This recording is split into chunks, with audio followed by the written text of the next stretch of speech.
ના તો કોઈ પણ પ્રકારનો કલર કે ના પ્રિઝર્વેટિવ, અને છતાં પણ ટેસ્ટમાં એકદમ બજાર જેવો ટોમેટો કેચઅપ આજે બનાવીશું, જે બહારના કેચઅપ કરતાં સસ્તો તો બનશે જ અને સાથે હેલ્ધી પણ. તો ફ્રેન્ડ્સ, મારી ચેનલને તમે હજી સુધી સબસ્ક્રાઇબ ન કરી હોય તો પ્લીઝ જલ્દીથી સબસ્ક્રાઇબ કરી દેજો. પેકેટવાળા ટોમેટો કેચઅપમાં તમે જોશો તો એમાં એસિડિટી રેગ્યુલેટર, પ્રિઝર્વેટિવ વગેરેનો ઉપયોગ થતો હોય છે. અહીં આપણે એમાંનું કશું પણ યુઝ નથી કરવાના, અને છતાં પણ કેચઅપ મહિનાઓ સુધી સારો રહે છે. તો કેચઅપ બનાવવા માટે ટામેટાં હંમેશા મોટા અને દળદાર લેવાના, જેમાં એક એક ટામેટાનું વજન વધારે હોય અને અંદરથી એકદમ ભરેલા હોય. તો સૌથી પહેલાં અહીં મેં 1 કિલો દેશી ટામેટાં લીધા છે. દેશી ટામેટાં સ્વાદમાં થોડા વધારે ખાટા હોય છે અને એમાં રસ પણ વધારે હોય છે. અને 1 કિલો લીધા છે સાદા હાઇબ્રિડ ટામેટાં, જે પણ પાકા લાલ અને મોટા લીધા છે. હવે આ બંને પ્રકારના ટામેટાને સરસ રીતે ધોઈ લઈશું.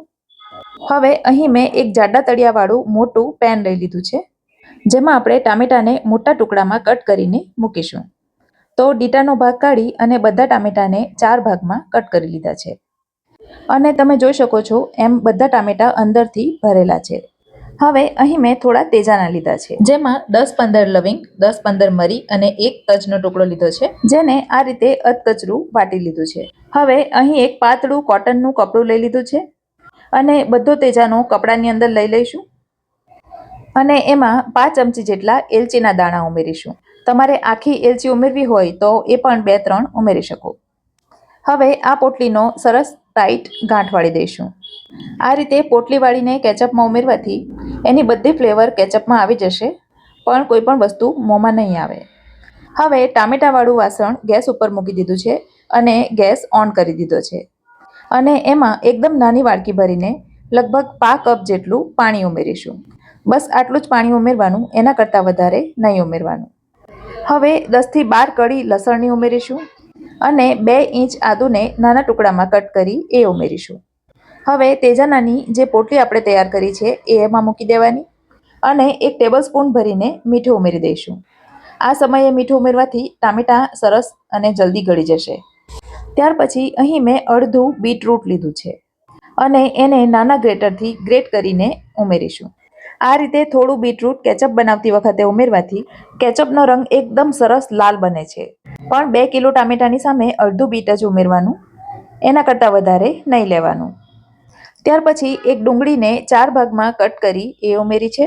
અને ફ્રેન્ડ્સ, જો તમે લસણ ડુંગળી ન ખાતા હો તો માત્ર આદું જ ઉમેરવાનું, અને સાથે તીખા લીલા મરચાં અથવા લાલ મરચાં ઉમેરી શકાય. હવે મીડિયમ ટુ હાઈ ગેસની ફ્લેમ ઉપર ટામેટાને ચડવા દેવાના. બધું મિક્સ કરી ઢાંકીને થવા દેવાનું અને થોડી થોડી વારે હલાવતા રહેવાનું. 2 કિલો ટામેટાને થતાં લગભગ 20-25 મિનિટનો સમય લાગે છે. તો હવે 20 મિનિટ થવા આવી છે અને તમે જોઈ શકો છો ટામેટાં સરસ એકદમ ગળીને રસ થઈ ગયા છે. તો હવે ગેસને બંધ કરીને એને થોડું ઠંડુ થવા દેવાનું છે. હવે આપણે એને મિક્સરમાં પીસવાના છીએ, જેના માટે એને ઠંડા કરવા જરૂરી છે. તો બીજું બધું અંદર રહેવા દઈ માત્ર તેજાના વાળી પોટલી આપણે બહાર કાઢી લઈશું. અને ટામેટાં સરસ રીતે ઠંડા થઈ જાય ત્યાર પછી એને મિક્સરના મોટા જારમાં લઈ પીસી લેવાના. તો બધા ટામેટાની આ પ્રકારની સરસ પ્યુરી બનાવી દીધી છે અને હવે એને આપણે ગાળી લઈશું. ગાળવા માટે જો આ પ્રકારની ગળણી તમારી પાસે ન હોય તો લોટ ચાળવાની ચાળણી પણ લઈ શકાય.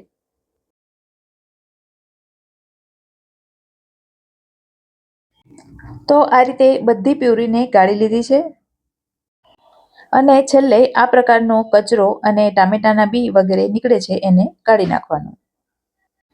હવે વાસણને ફરીથી ગેસ ઉપર ચડાવી દેવાનું અને પહેલાં તો એમાં 1 ટેબલસ્પૂન ભરીને મીઠું ઉમેરીશું. આપણે અગાઉ પણ 1 ટેબલસ્પૂન મીઠું ઉમેર્યું છે, માટે અત્યારે 1 ટેબલસ્પૂન જ ઉમેરવાનું.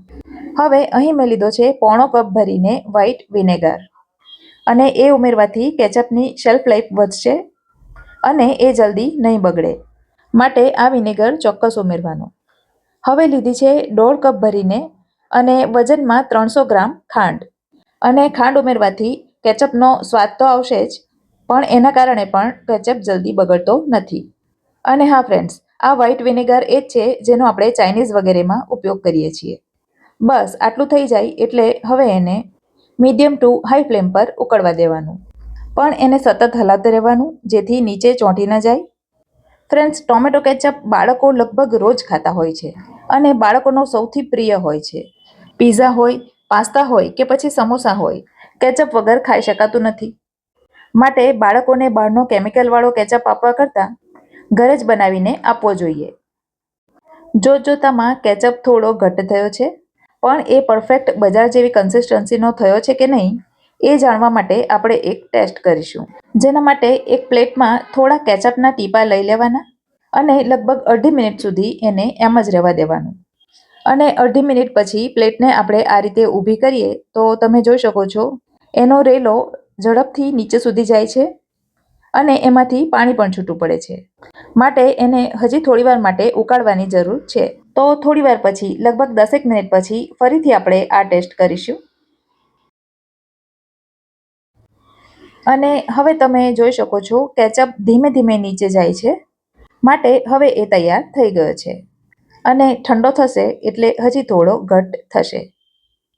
અને તમે જોઈ શકો છો આપણે એમાં કોઈ પણ પ્રકારનો કલર ઉમેર્યો નથી અને છતાં પણ એ કેટલો સરસ લાલ ચટક છે અને એકદમ માર્કેટ જેવો સ્મૂથ અને શાઇની છે.